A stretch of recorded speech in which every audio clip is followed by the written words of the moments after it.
আজকে আবারও একটা নতুন নেল এক্সটেনশনের কাজ তোমাদের সাথে শেয়ার করব। আর যে এই কাজটি করাতে এসেছিল তার বাড়ি হচ্ছে শিলিগুড়ি থেকে আমার কাছে নেল এক্সটেনশন করাতে আসলো। ব্যাপারটা হচ্ছে ঠিক ওরকমই না। ও এসেছিল এখানে ওর একটা জীবনের নতুন অধ্যায় শুরু করার জন্য। তো সেই অধ্যায় শুরু করার আগে কিছু প্রস্তুতি, তো তার জন্যই আমার কাছে আসা আর নেল এক্সটেনশন করা। এই কাজটা ছিল আমার 31শে মে শনিবার।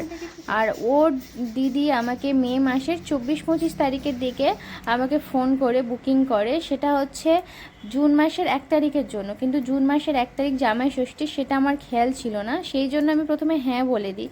কিন্তু তারপর যখন দিনটা কাছে আসে আমি তো একটু প্রবলেমে পড়ে গেছিলাম, যেহেতু কথা দেওয়া হয়ে গেছে। আমি শনিবারই মানে যেদিন আমি কাজটা করেছিলাম সেদিন দুপুরে হঠাৎ কি মনে হয়েছে যে আমি কলটা করি, যদি ওদের পসিবল হয় তাহলে আসবে। তো সেই জন্য সেই আশা আমি ফোনটা করেছিলাম যে তুমি কি আজকে আসতে পারবে, মানে শনিবারের কথা বলছি। তো সাথে সাথে রাজি হয়ে যায়, হ্যাঁ আমি যাব, কোনো প্রবলেম নেই। তো এটার জন্য আমার অনেক হেল্প হয়েছে। ওর যদি প্রবলেম হতো, যদিও না আসতে পারতো, তাহলে আমার কিছু করার ছিল না, যেহেতু আমি কথা দিয়ে দিয়েছি। তো সেই জন্য আমাকে রবিবারই কাজটা করতে হতো, কিন্তু ও যেহেতু শনিবার এসেছে সেই জন্য তো আমার অনেক হেল্প হয়েছে, আর তার জন্য ওকে অনেক অনেক থ্যাংক ইউ।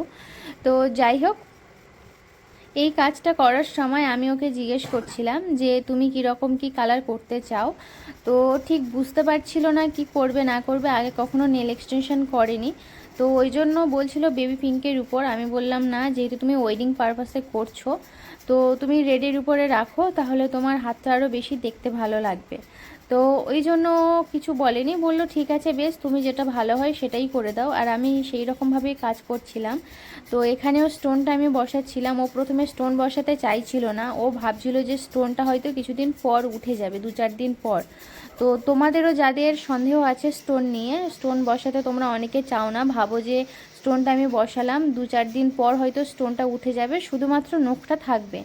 তা না, তোমার নখটা যতদিন থাকবে ততদিনই তোমার স্টোনটা থাকবে, তোমার স্টোনটা আগে উঠবে না। তো সেইটা আমি বলার পর ও তারপরেই স্টোনটা বসালো। তো তোমরা দেখে জানিও কাজটা কেমন হয়েছে। আজকের মতো সবাইকে টাটা।